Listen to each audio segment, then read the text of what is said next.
Welcome to Something to Talk About from the Bainbridge Island Senior Community Center. We get together regularly, and today I'm very happy that we have some wonderful guests to talk about the upcoming Japanese Exclusion Memorial Commemoration, which is right around the corner. And Katy Curtis, who has been active participant in helping to tell the story of exclusion, is here to help us. Before we do that, I would like to acknowledge that we are meeting on the ancestral homeland of the Puget Sound Coast Salish people, specifically our neighbors, the members of the Suquamish tribe. We are grateful for their hospitality, and we continue to learn from them about how to be better stewards of these lands and waters where we live. Also, Something to Talk About is sponsored by Fieldstone Communities of Bainbridge Island, which offers independent living, assisted living, and a vibrant memory care community up on Rolling Bay. Have day stay and respite care programs. Call 206-594-1010. Ask for Celia or Jamie and check out their website at fieldstonecommunities.com and stop by for a tour sometime soon. Katy, thank you very much for helping to put this program together. I really appreciate the hard work you put in to organize this, and I'll let you take the next step of introducing us to our guests and getting the conversation going. Just to let you know, I had the honor of working with Lilly and with Hisa at the Bainbridge Historical Museum for many years and watched their incredible storytelling and how much they impacted all the folks that they told their story to, and especially the students. And so I am now retired from there, and I was honored to be voted in as the vice president of the Bainbridge Island Japanese American community. And we have someone else from our organization on with us today, which is our secretary, Joyce Nishimura, and other members. And so I'll just go ahead and quickly introduce Lily and Hisa and Tracy, but I'm going to first, but I'm going to ask them to introduce themselves.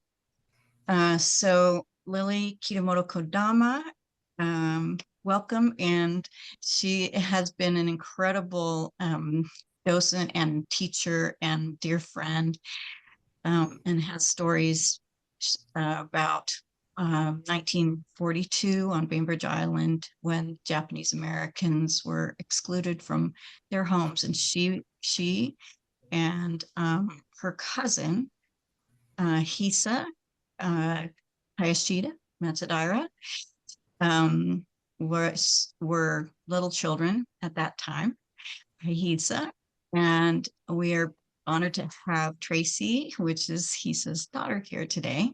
Hi. So, Lily, do you want to just do a little tiny introduction if you want to, and then pass it to Hisa? Oh, well, I was born and raised on Bainbridge Island 90 years ago, and I returned to the island and have been involved in the Historical Museum and also with the Bainbridge Island Memorial Association. Well, now Hisa can take over. Hisa, do you want to introduce yourself? Hi, I'm Hisa Hayashida Matsudaira, and I also was born and raised on Bainbridge, and as was my mother. And I guess I taught here for a little bit, and I don't know what else to tell you. Invite your daughter. Hi, This Tracy. is Tracy. Hi, I'm Tracy. I also grew up on Bainbridge, but I moved down out of town for about 21 years and came back up just recently. So I'm a rebound to Bainbridge Island again. So thank you for having us. Yes, thank you so much, all three of you, for being here. Tracy, that was a wonderful segue to the theme of today is we're talking about Bainbridge Island as a place to come home to. So Hisa and Lilly have stories to talk about being forced off the island, and then their families having a chance to come back to the island. And then there's other stories of coming back, and then there's stories that Tracy just mentioned of her coming back. So we'll get to those. But the theme of March 30th. So March 30th, I think everyone knows here, is the day that the government was the first that the government rounded up all of the Japanese American neighbors on Bainbridge Island and forced them from their homes. And the government did this, quoting the Alien Enemies Act, and so horrifically, that's been in the news again, which is very, very, very painful to think that that act would be again used on people who live in the United States. And for Hisa and for Lilly, like like it's happening today, people, you know, not only are the people here legally, but citizens like Hisa and Lilly are were excluded. So what we do, that happened here on Bainbridge Island, and there's a story about that, but what we do is commemorate that every year at the site where it actually happened.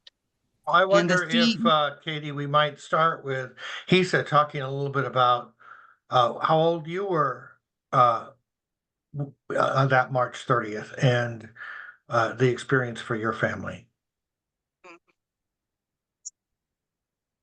I was 6 years old, and my father is an Issei who was, so he was not an American citizen. So he was taken away to Missoula for a period of time, and he didn't join us until we were in Manzanar for a while.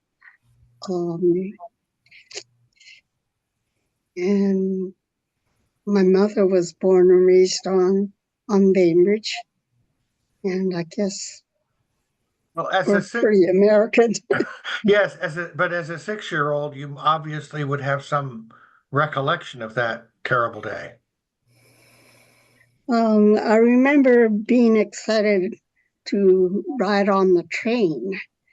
And it was a treat to go to Seattle in the first place. So, yeah. And then in addition to going to Seattle, we were able to ride a train, which hardly anyone in my kindergarten class did. So that was kind of exciting for me.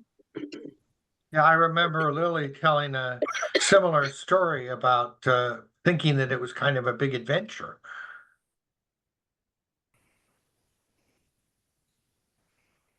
When did you sort of, I mean, I'm sure your parents weren't maybe they were trying to cheer you up. But can you talk a little bit about that transition, moving away from Bainbridge? Hisa? How did grandma and grandpa handle the Oh, moving out of they didn't tell us very much about it.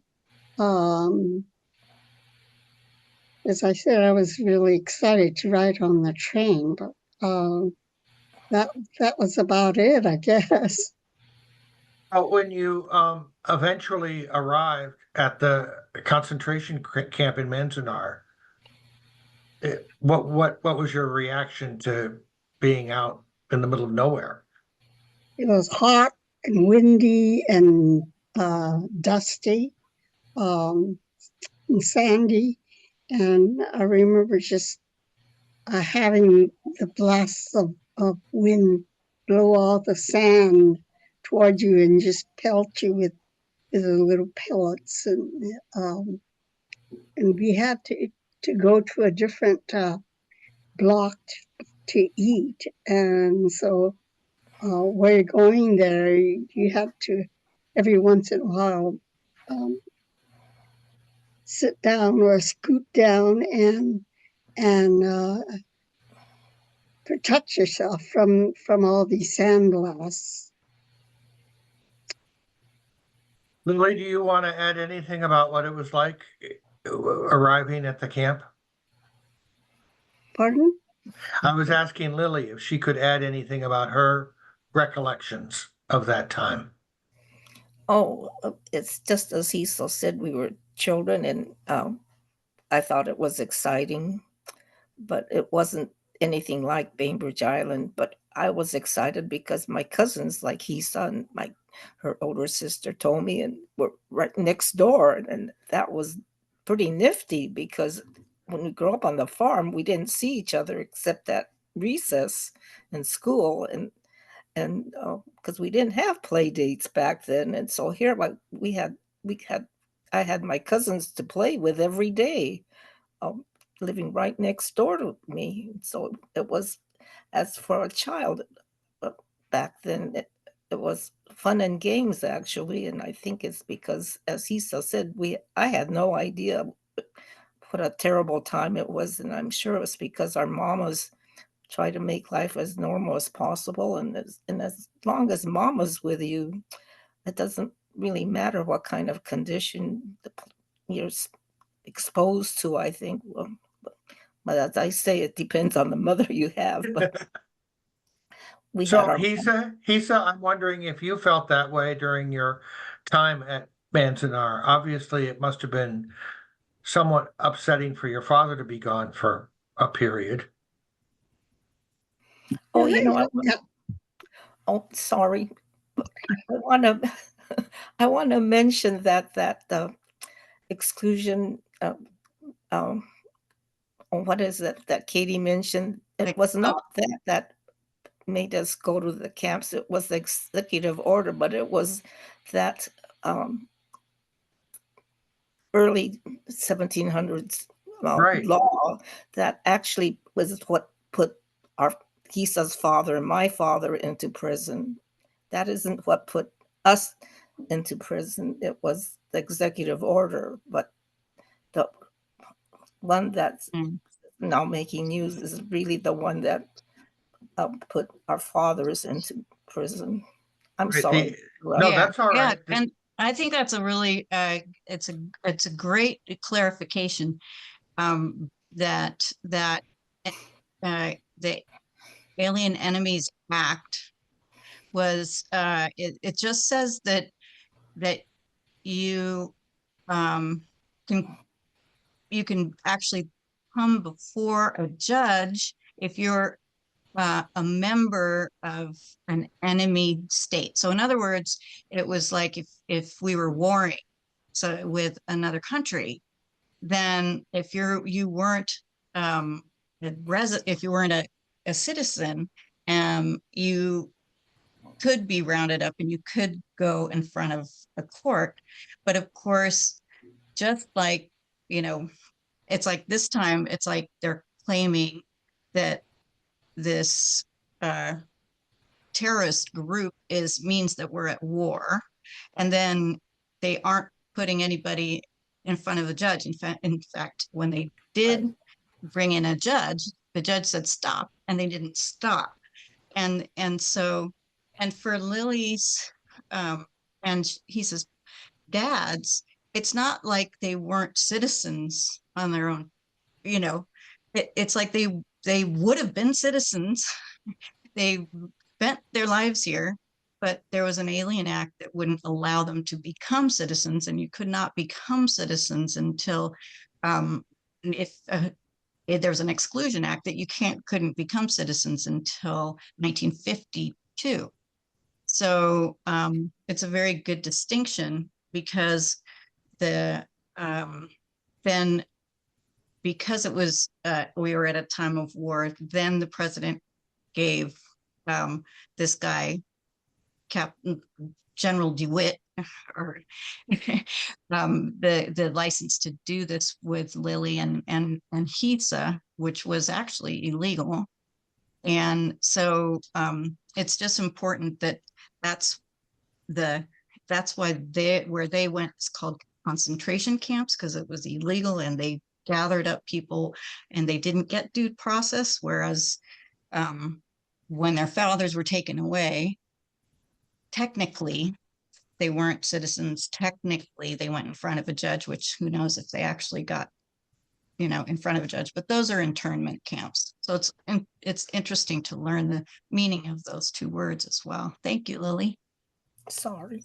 That's okay. No, This no. is it's I think really that it is interesting because of the news of today, the use of the Alien Enemies Act was probably not a distinction that those of us who were learning about your exclusion and taken to camps in Manzanar and Minidoka didn't fully appreciate. So I appreciate now a little bit more about that.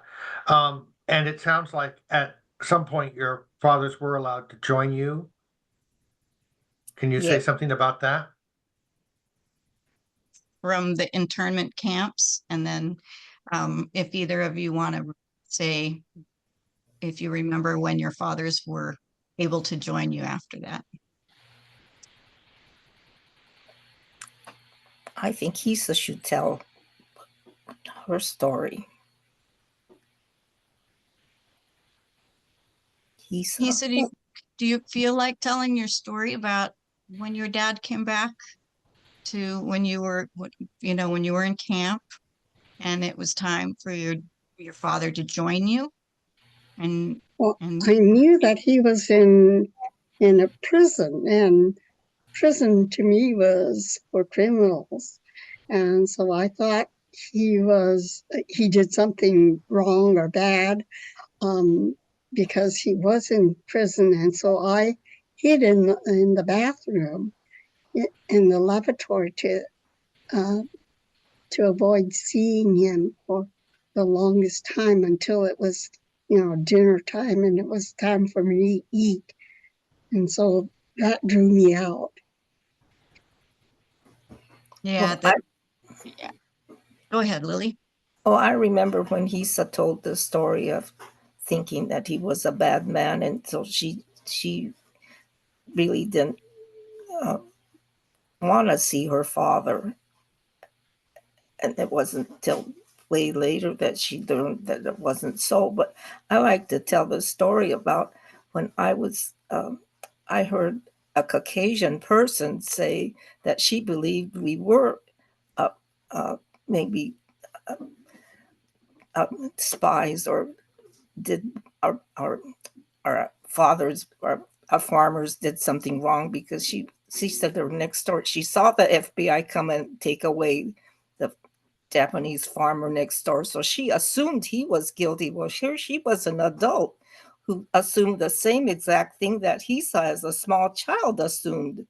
And so I like to tell that story. And it was a time of war and people were afraid. And it's probably human nature to come to that kind of conclusion. But It's a terrible sort of expectation that if something's happening, it must be for a good reason. right. And so how painful for you. oh, Yeah.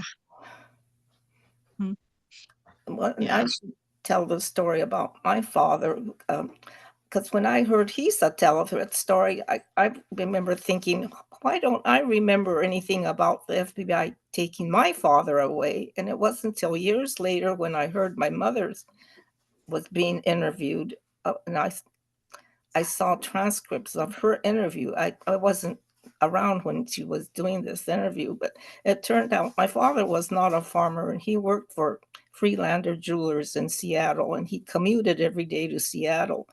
And he also and I didn't miss him very much because he used to take trips to Eastern Washington to the Japanese farmers on the east side and try to sell watches and things to them. But before he did that, made his trips, he would meet ships from Japan and buy 100-pound sacks of rice and big tubs of soy sauce and deliver it to the farmers on the east side. It was before freeways, and they didn't have any access to Japanese products or food, and they had to make that long trip to the Seattle to purchase these things, and that way he made points, and I think that's the way he made more sales. But and that he would be gone for a week or so. But the FBI were watching him and see, and the reason I didn't remember my father being taken away, because when I saw the transcript of my mother, it turned out that Mr. Freelander called my mother and said, Shigeko, I'm sorry to tell you, but the FBI came and arrested Frank. That Frank was my father's name too. And so see, that's why he was arrested straight out of his workplace. And that's why I couldn't even ever remember seeing the FBI take my father away. Do you have another question or area you'd like to talk about today? No. I have some questions. So I feel like some of the other experiences that you had at camp, because I know there were a couple of experiences that were not necessarily fun and games. And I think that, but there was a story Hisa told about, well, yeah, I think maybe everybody here knows that Hisa was a PE teacher. And she told me once that her dad, that we were just talking about, told her, now, when you choose a career, you better choose something you really like to do because you're going to be doing it a lot. And so she realized that she liked to be outside and to play. And so he said, can you tell the story that you told when you went down to Manzanar? You told us that you figured out that there were actually some things to play with down there. Do you remember finding things to play with? I played with the tumbleweeds. I chased after them, and I also played with the ants and things that were crawling around on the ground. Let's see, what else did I play with? And the other kids, of course, and that was a treat too, because they were all around, and we didn't have to go very far to find someone to play with. Mm-hmm.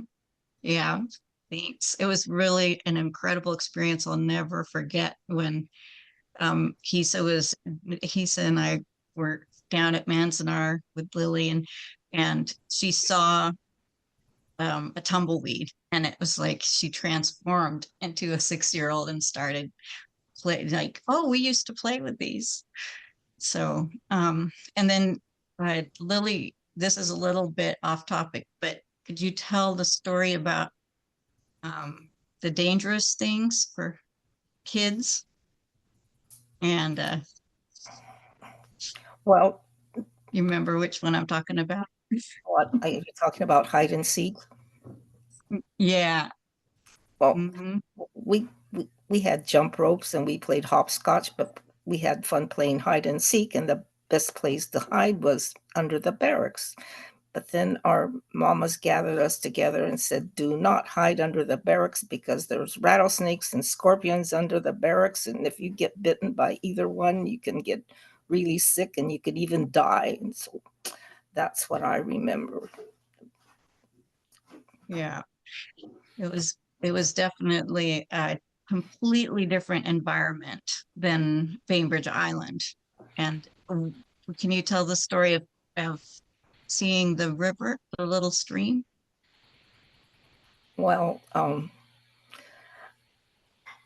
I since we were the very first to be incarcerated at Manzanar, we were our barracks were right near the entrance, and then as they built more and more barracks, that's when the California families were brought in. But then um, I, I, it was a rule from my mother that I wasn't supposed to wander very far away. But one day I decided to take a walk, and I followed a barbed wire fence, and I walked a big long distance, and then pretty soon I came to some green bushes, and then there was a creek, and I got so excited because on our farm there's a creek, and uh, I took off my shoes to play in the creek, and then I heard something, and I looked up, and there was a guard tower, and at the top was a soldier with a rifle, and he looked at me, and he pointed that rifle gun right at me, and it scared me, and I picked up my shoes and ran all the way back to our barracks, and I did not tell my mama where I'd been because I wasn't supposed to go that far away. Um, and when I did visit Manzanar on an excursion with Katy, the well, she's the ranger there, did point out that there is a creek, and we walked that long distance to it. And so it reminded me of what I had experienced.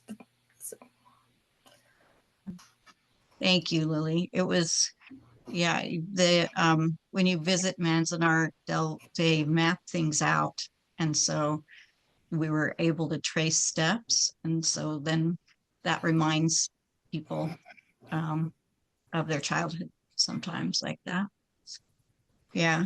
So this, I think what's important to know is that the families and the children of Bainbridge Island, there were many of the Seattle folks who were friends and relatives, and they had had to go to Puyallup to be held there because Minidoka wasn't ready, and they were sent to a different camp, which was called Minidoka in Idaho. And then, so a lot of the Bainbridge Islanders, except for 5 of the families, ended up petitioning to be able to be moved up to Idaho, thinking, well, Idaho is closer to Washington. It can't be this bad. But of course, as we know, Idaho was just as dusty and had just as much sand to deal with. And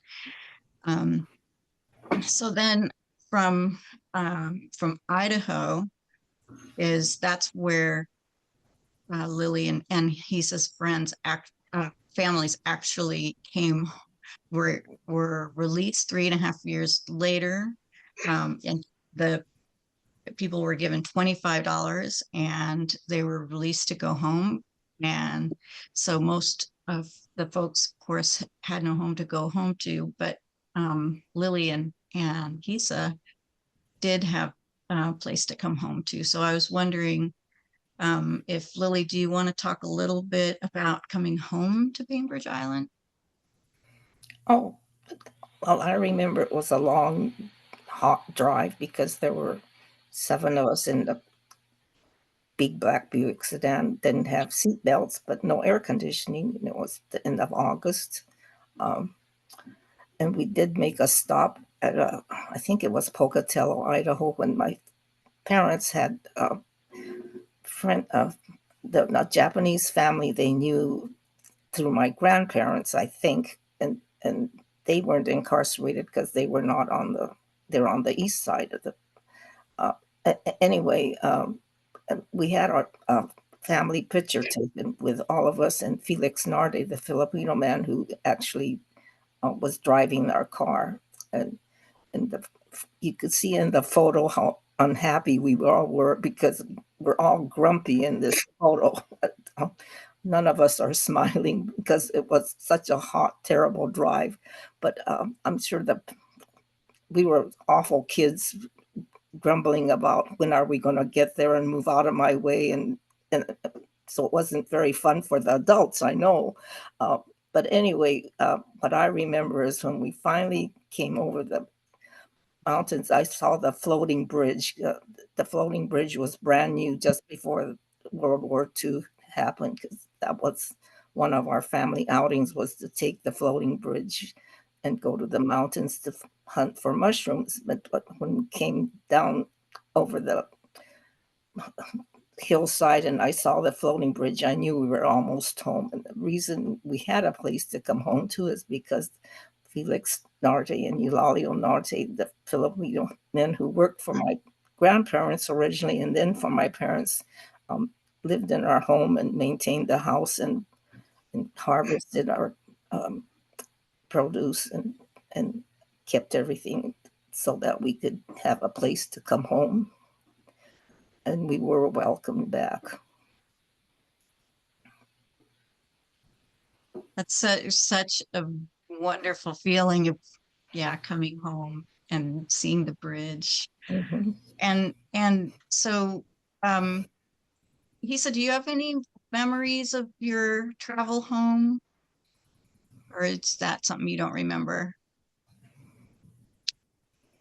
I remember the soldiers on the train were very, very nice to us. They were just stories and held us on their laps. And How about coming back to the island? Did you Coming back to the island, not going. did you take a train back to the island? Do you remember, or you don't remember? we took how a you got back? train to Seattle, and from there we took the ferry back across to the island. Okay. Mm-hmm. And do you think there were soldiers that also had to come with you on that train, or did they let you out of camp? You probably don't remember. I think they were assigned to come with us Maybe back to Seattle. in Seattle, with yeah. us. That makes sense. Maybe if they were afraid that you would have a hard time. Well, so let's see. Lilly, tell about if your family thought it was safe to come back, and how your family might have decided to come back. Well, the reason Felix was driving us home is because my father had friends in Seattle, actually, who had actually were released to leave camp earlier than the Bainbridge Islanders. And he heard from his friends that they weren't welcomed back. In fact, I think if you go to the memorial site, you'll see a picture of a Japanese family's, the graffiti on their garage door that they faced when they returned. But anyway, my father didn't want to bring us home until he said he checked it out first. He didn't want to bring us back to Bainbridge if we weren't welcomed. And so he actually went home on his own. I think he must have taken the train and took the ferry. And while he was on the ferry, he said, he told my mother nobody did anything bad to him. Well, it turned out later we learned that it was because this woman who was an attorney, Genevieve Williams, I think her name was, she saw my father, and her story that I've read is that she walked and made sure she was, that my father was in her sight, so that if anybody tried to do anything with him, she was going to do something about it. But anyway, my father, when he got to our home, all the neighbors were waiting for the family to come home, and they berated my father for not bringing everybody home. And so he had his car in the garage, and naturally he didn't have a driver's license, but Felix drove the car, and the two of them drove back to Minidoka to bring us home. And that's why we were all together, and 7 of us in this car with all our belongings probably in the trunk. I have no idea, but we must have had our nice clothes, because in that photograph we're all dressed up. Way to travel. Tracy, do you mind talking a little bit about what it's been like for you to grow up with these stories, and how you come to think of your family's experiences for you? Sure. Actually, growing up, we knew that there was a camp, and we knew that both my sides of parents went to camp, but we really didn't know the ramifications or what it really meant until other people started interviewing them for preservation and to make sure that the stories were told and that the incidents wouldn't happen again. So I was actually probably in high school, maybe a junior or senior in high school before I actually heard any of the stories that are like online and as documentaries right now. So growing up, they would mention like in passing, I don't like that type of cookie cutter, I guess, like community and stuff like that. Because sometimes there would be just like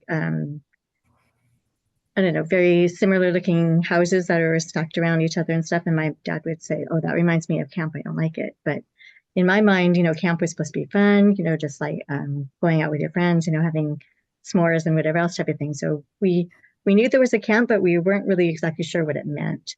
So when I was in high school, they started, or lots of organizations started to actually interview the survivors and stuff. And that was the real time that I totally understood what was happening to them or what happened to them. It was just something that they didn't talk about. And I'm so glad that it's been captured and that a lot of people now are talking about it and making sure that something like this doesn't happen again.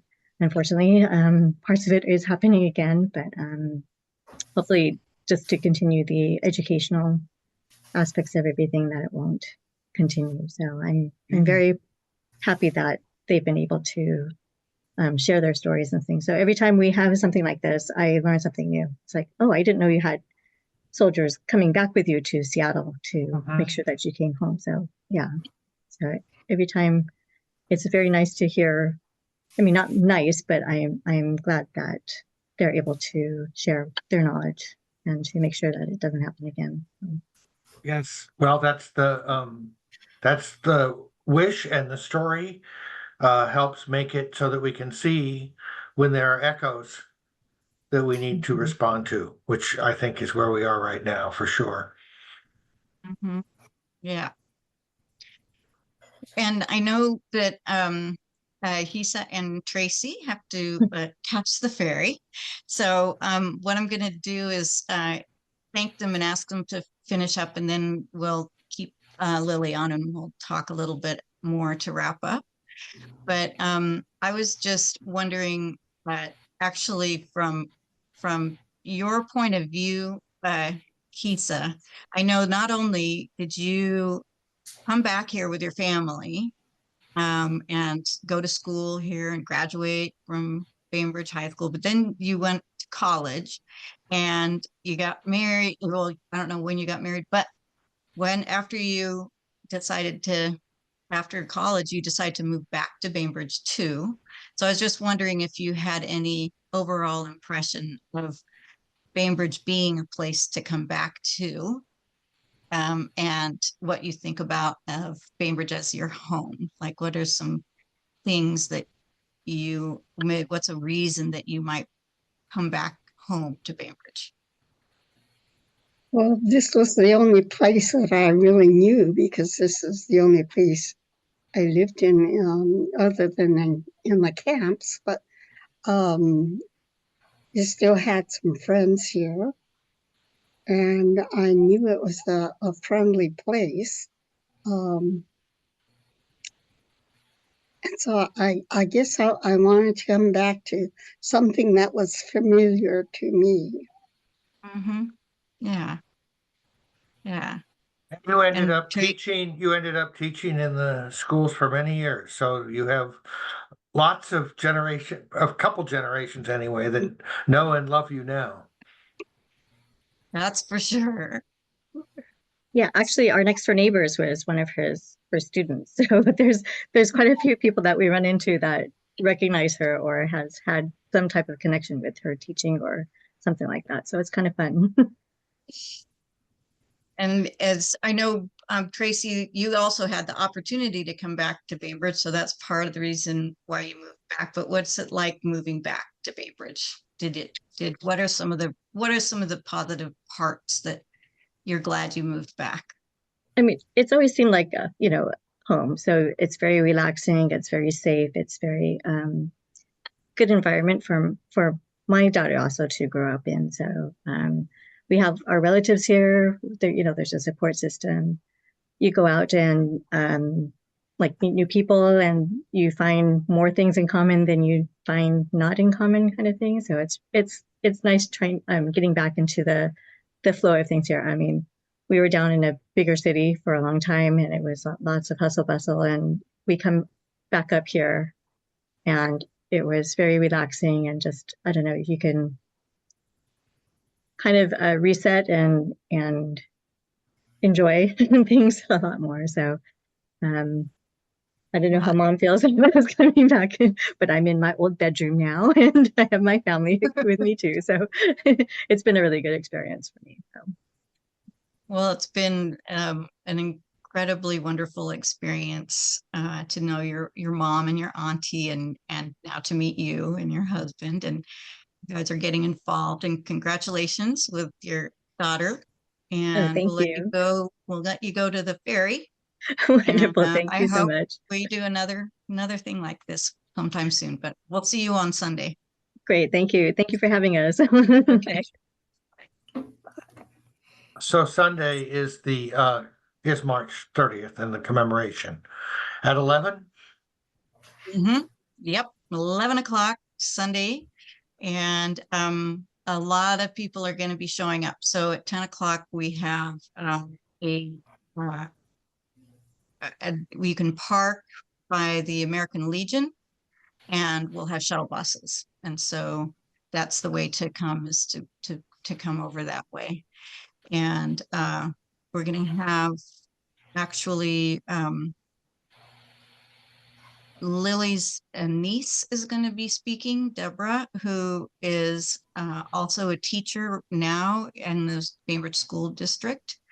And she's going to be talking about her mom, Jane. And in picture of Lily, and I don't know if you'll be able to see it, but so Jane is the picture, the baby in the picture that her mama is holding. And so that'll be wonderful to hear stories about Jane. And then we are celebrating, or we're not celebrating. We're looking at the sense of welcoming people back to Bainbridge, and how Bainbridge is can be a welcoming place to come back home to. That's the theme. And so everybody's invited. And if you have any questions, there's information on the website. And on I Facebook. wonder if either Joyce or Lily would like to talk a little bit about the work to move forward on further work at the Exclusion Memorial. Lily, we are in the process now of raising funds and planning for the visitor center, which is going to be right in between where the NPS Parks shelter is and the pavilion. And it's going to be an awesome site, because we will have displays there. We will have indoor and outdoor displays, as well as a bathroom, which we all welcome. And it'll be a place where people can reflect, and and be under shelter to kind of complete the whole memorial. So the wall will always be the significant part, because that's where where all of the Japanese Americans and Japanese people went. But there's lots of support around it as well.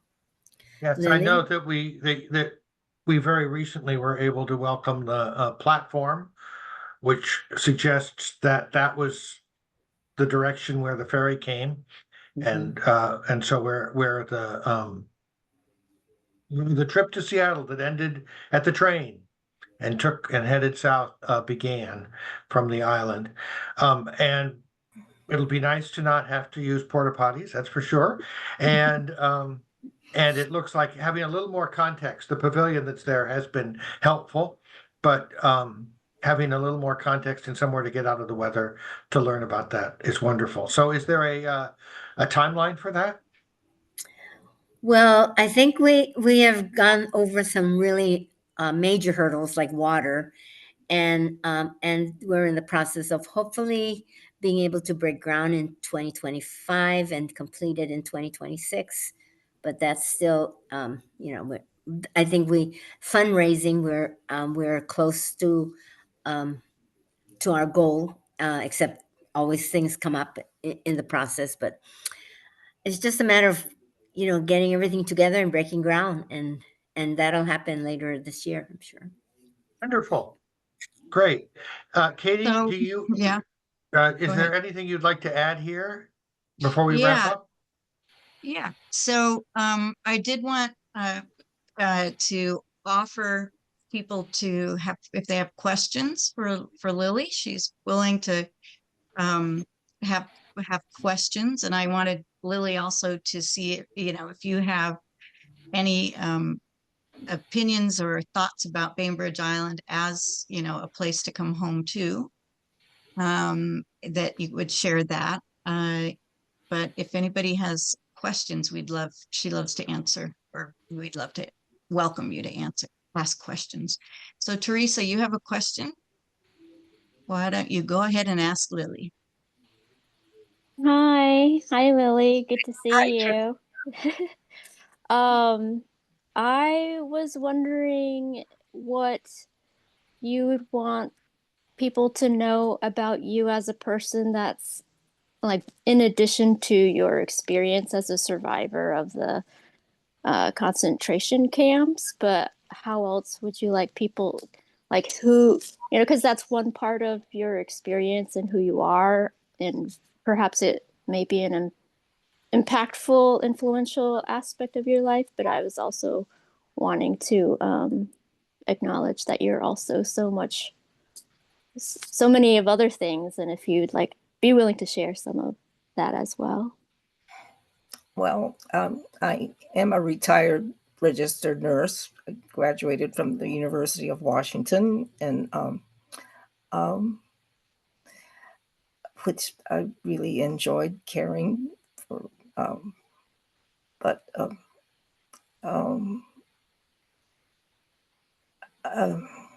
well, I'd like to point out that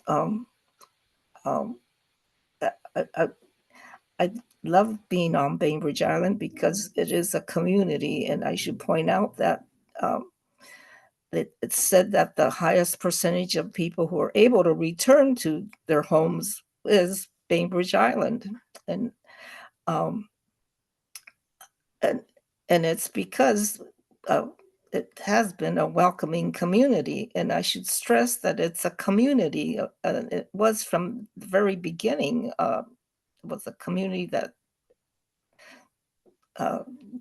knew we were not traitors or spies, and it's because people knew each other, and I think it still is the same today, and that's what makes me happy to be on Bainbridge Island. And um, I guess mm, I, I just um,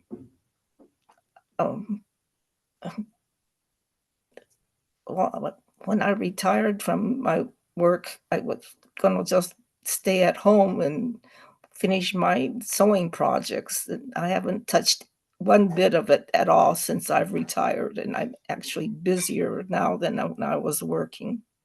So, Oh, very grateful. We all are very grateful for your hard work. I know that you said that when your brother Frank passed, you felt like you had an obligation to keep telling this story, and that was probably not easy for you, but we're well, grateful. well, thank you, but it was not easy for me because I was the one who did not participate in this sort of thing. I mean, I was sort of in the background, and I didn't like speaking in front of people. But I sort of made myself do it, and it's become easier and easier. And now I'm a little old lady, and I could use that as a crutch. And if I make a boo-boo, that's my excuse. Yeah, you have persevered on in such a beautiful, beautiful, generous way. And I was asking Lily earlier, is this the one thing you have on your plate? And I'm very glad that it is the one thing she has on her plate that has to do with this story today, because sometimes she's doing two things or she's doing three things, and there's just a high demand for, and so she's I just still been. have time to play. Don't worry. That's great.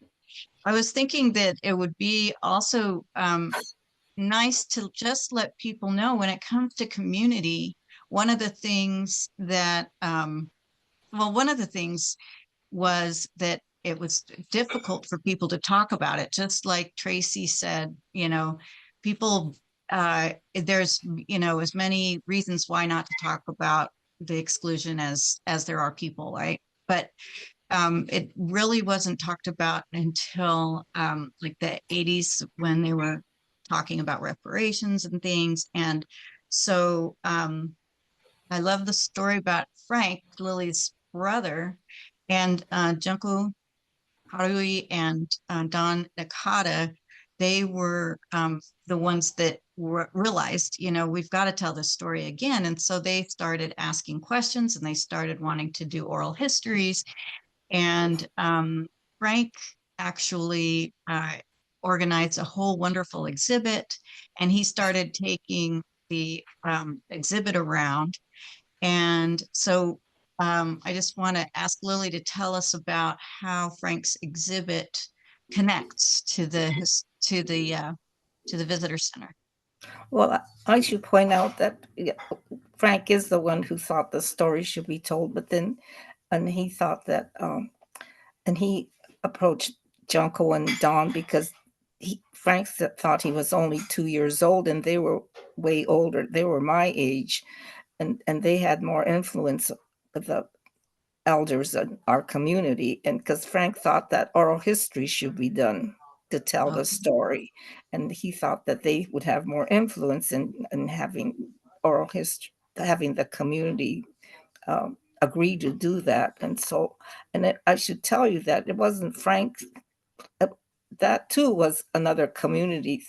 It was I can't think of her name, but she worked for the University of was connected with the University of Washington, and she made arrangements, and they put together this photo exhibit, or helped me put together this photo exhibit. So see, it was a community. And then the other thing I like to point out is it wasn't Frank all by himself at all. He had help. And the other thing I point out is his wife Sharon. If he didn't have Sharon to look after his office, he would not have had the time off to do all the things he did. And so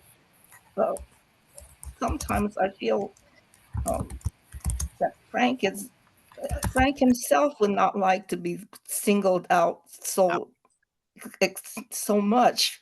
And that's what I mean about community. There's people in the background who had so much to do with this, but it's because of this photo exhibit that was made, and it went around to schools and organizations, and Frank would go with this exhibit.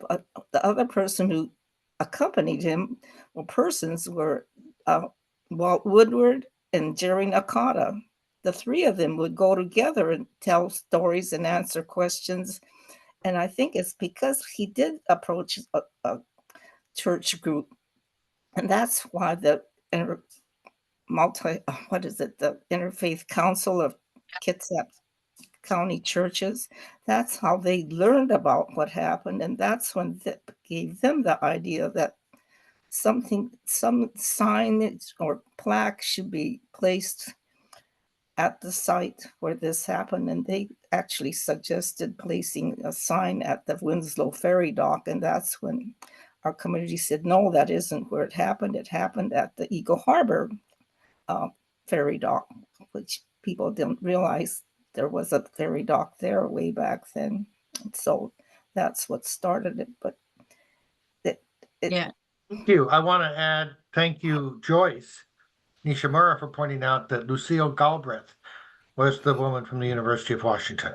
yes, Yes, yes, yeah. And Yeah. then So- it just so happened that the people who were trying to protect Pritchard Park from a developer getting all of that Pritchard Park area happened to be, it was like good timing because they also were looking at getting that land, and they were a whole nother community that supported this idea of having a memorial there, that the Japanese American communities wanted it at the actual site. So it's quite the involved story when it is the whole community, because it's not just one That's for person. sure. Joyce, did you have something you wanted to add? No, Oh, but I just wanted to. I remember Lucille going. She was always busy with a stack of papers in her hands, running around Thank to you the for post office remembering and me. everywhere. Yeah. She was a delightful lady that Yes. was Oh, always so involved. thank you for reminding me, because see, I wasn't here on the island then, but she happened to have the same birthday as my mother, and that's how the two would celebrate together. And so that's how I met her at my mother's birthdays. So anyway, Just want to thank Tracy, and thank Hisa, and thank Lilly and Joyce and you, Katy, for putting this together. Wonderful information to share. I know it's a story that needs to keep being told. And so thank you all for helping to keep it alive and keep us remembering what has happened so we can do what we can to make sure that it does not happen again.